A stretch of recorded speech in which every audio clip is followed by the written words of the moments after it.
Assalamualaikum warahmatullahi taala wabarakatuh. Berjumpa lagi kita pada kelas yang seterusnya. Hari ini kita akan membincangkan tentang satu tajuk yang baru mengenai reka bentuk teknologi tahun 6, iaitu dalam teknologi pertanian, tajuk hidroponik. Hidroponik merupakan satu kaedah penanaman tumbuh-tumbuhan tanpa tanah. Hidroponik adalah gabungan dua perkataan Greek, iaitu perkataan hydro bermaksud air dan ponos bermaksud kerja. Secara amnya, hidroponik adalah aktiviti kerja air. Penanaman tumbuh-tumbuhan secara biasa di atas tanah dikenali sebagai geoponics.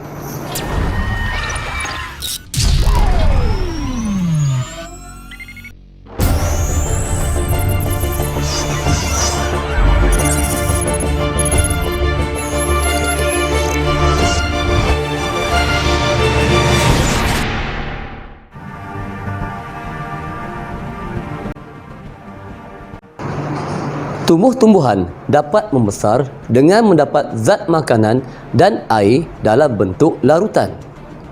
Dalam sistem hidroponik, makanan dibekalkan kepada pokok melalui larutan baja yang dikenali sebagai larutan nutrien.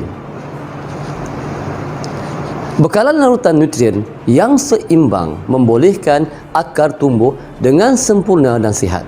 Ini akan menggalakkan tumbesaran tumbuh-tumbuhan bagi pengeluaran daun dan pucuk. Namun demikian, pertumbuhan tanaman masih dipengaruhi pelbagai faktor seperti cahaya matahari, suhu, karbon dioksida dan kelembapan persekitaran. Sistem hidroponik ini telah mula memberi sumbangan kepada kemajuan industri dan pengeluaran sayur-sayuran.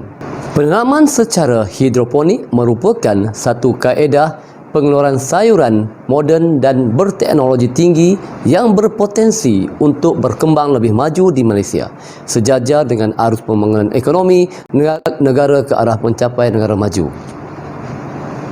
Seterusnya, mari kita bincangkan tentang kebaikan dan kelemahan sistem penanaman secara hidroponik. Mula-mula kita bincangkan tentang kebaikan hidroponik. Tanaman secara hidroponik mempunyai banyak kebaikan. Antara kebaikan kita menanam secara hidroponik ialah yang pertama, hasil pengeluaran akan lebih berkualiti. Pengeluaran juga menunjukkan hasil lebih tinggi berbanding tanaman di atas tanah. Melalui kaedah hidroponik, penggunaan baja dan air dengan lebih cekap, tanaman mudah dikawal daripada jangkitan penyakit bawaan tanah. Tanaman dapat diusahakan sepanjang tahun, iaitu tidak dipengaruhi oleh musim, sama ada musim hujan ataupun musim panas.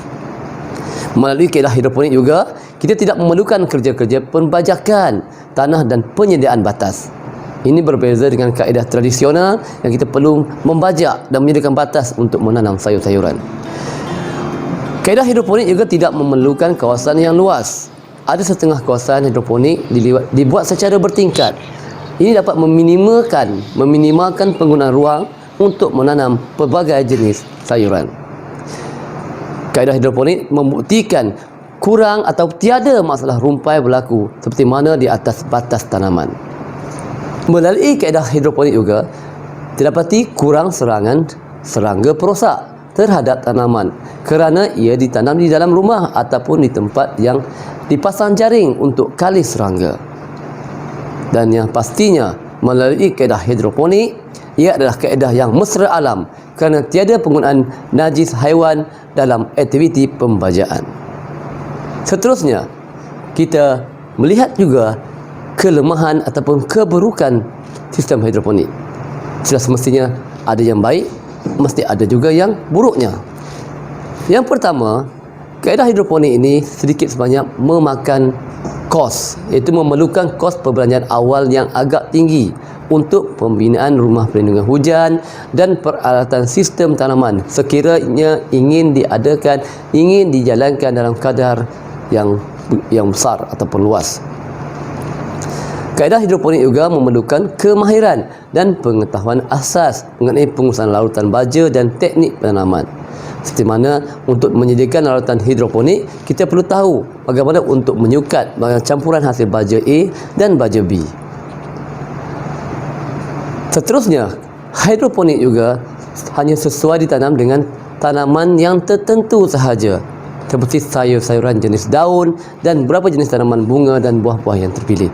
Tidak semua jenis tanaman yang boleh ditanam di atas tanah boleh kita tanam melalui kaedah hidroponik. Sampai di sini dahulu video kita pada kali ini mengenai topik hidroponik. InsyaAllah kita akan berjumpa lagi pada video-video yang akan datang mengenai hidroponik. Assalamualaikum warahmatullahi wabarakatuh.